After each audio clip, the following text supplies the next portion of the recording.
इसमें दो कैटेगरीज आती हैं। एक तो हेल्थ केयर वर्कर्स और फ्रंट लाइन वर्कर्स हैं। देखिए, उनको आइडेंटिफाई करना कोई मुश्किल नहीं है, क्योंकि वो तो हमारे हेल्थ सिस्टम या municipal corporation, armed forces, uniform forces, इन सब का हिस्सा हैं और उनको चिन्हित करना बहुत आसान है।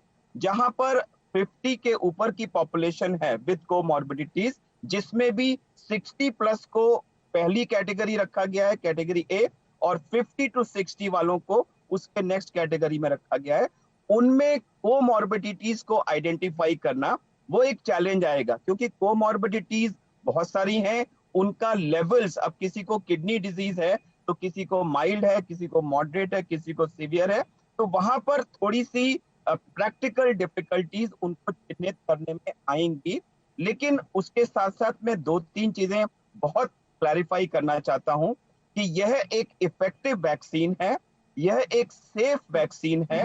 कुछ लोग इसके बारे में भ्रांतियां फैलाने की कोशिश कर रहे हैं, तो वो कुछ नहीं है, माइल्ड सी एलर्जिक रिएक्शंस होती हैं, और सबको जिनको ये ऑफर की जाए इसको जल्दी से जल्दी लेना चाहिए। एक डोज से काम नहीं चलेगा, हमें 21 दिन या 28 दिन जो भी कंपनी बताएगी उस गैप में सेकंड डोज लेना होगा। एक और बहुत अहम बात है कि आप में प्रॉपर इम्यूनिटी सेकंड डोज के कम से कम 3 हफ्ते के बाद आती है। तो अगर आज मैंने अपनी पहली डोज लगवा ली और मैं सोचूं कि मैं तो आज से कोरोना वीजा होल्डर हो गया, मैं कुछ भी कर सकता हूं, तो ये डिजास्ट्रस होगा आपके लिए भी और दूसरों के लिए भी।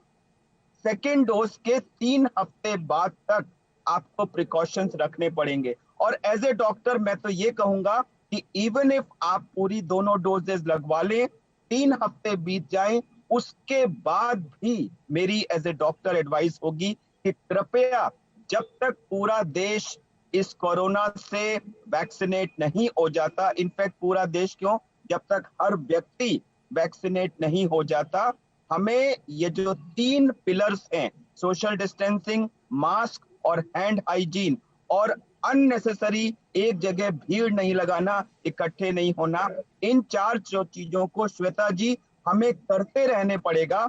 ये बहुत ही डेंजरस वायरस है, अभी ये कम हो रहा है, लेकिन चंद दिनों में ये वापस आने की कैपेसिटी रखता है, और इसलिए हमें इसको बहुत केयरफुली हैंडल करना पड़ेगा।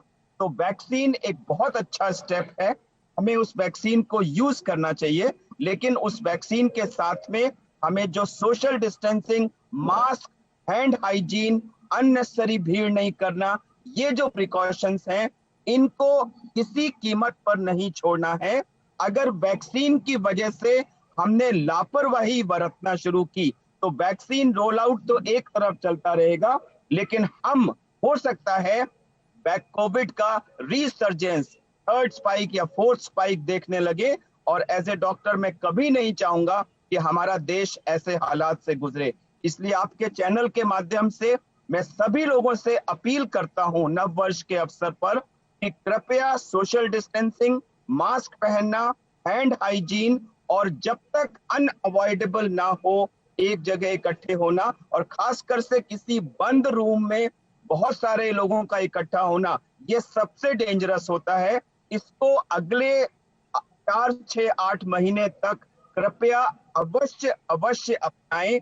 यह हमारा सबसे इफेक्टिव मेथड है। उसके साथ साथ वैक्सीन रोल आउट भी होगा। इन दोनों चीजों से मिलकर ही हम कोरोना से पार पा पाएंगे। श्वेता जी।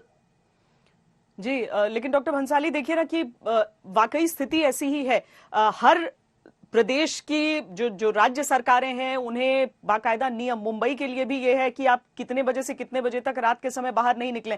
हमने देखा किस तरीके से 31 दिसंबर के दिन लोग बड़ी तादाद में, आज भी मैंने दिल्ली के तमाम सड़कों पर देखा है कि कैसे लोग भीड़ में बिल्कुल आगे बढ़ते जा रहे हैं। ये ओवर कॉन्फिडेंस आप मानेंगे, या लोगों के मन की भड़ास एक की, मतलब आप 1 साल से इस तरह की बंदिशों में हैं तो आपको लग रहा है किसी तरीके से निकल जाए, लेकिन आज की परिस्थिति में वैक्सीन के आने के साथ साथ एक चेतावनी भी हमारे साथ है। मानेंगे आप इस बात को डॉक्टर भंसाली?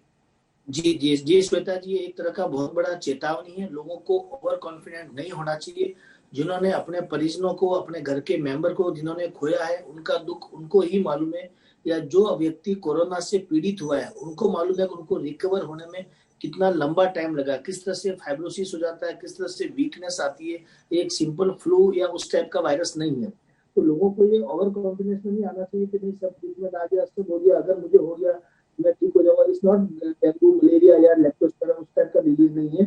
ये डेफिनेटली ये एक तरह का सीरियस बीमारी जो आपको लंबे टाइम तक पीड़ित रखता है इस चीज से। सो ओवर कॉन्फिडेंस में नहीं आना चाहिए। वैक्सीन आ गई है, वैक्सीन जरूर लेना है, लेकिन उसके बावजूद भी तो ये न्यू नॉर्मल लाइफ है, जिस तरह से हमने उसको कैटेगरी में रखा है, हमें एसएमएस का ध्यान रखना है। एस मतलब सैनिटाइजर, एम मतलब मास्क और एस मतलब सोशल डिस्टेंसिंग। इन तीनों चीजों का बहुत विशेष ध्यान रखना है। मास्क का मतलब यही है, MAS पे मेरा आपका सुरक्षा कवच, ये आपका सबसे बड़ा सुरक्षा कवच है, इसको ध्यान में रखना है और एक न्यू नॉर्मल लाइफ की तरफ लीड करना है।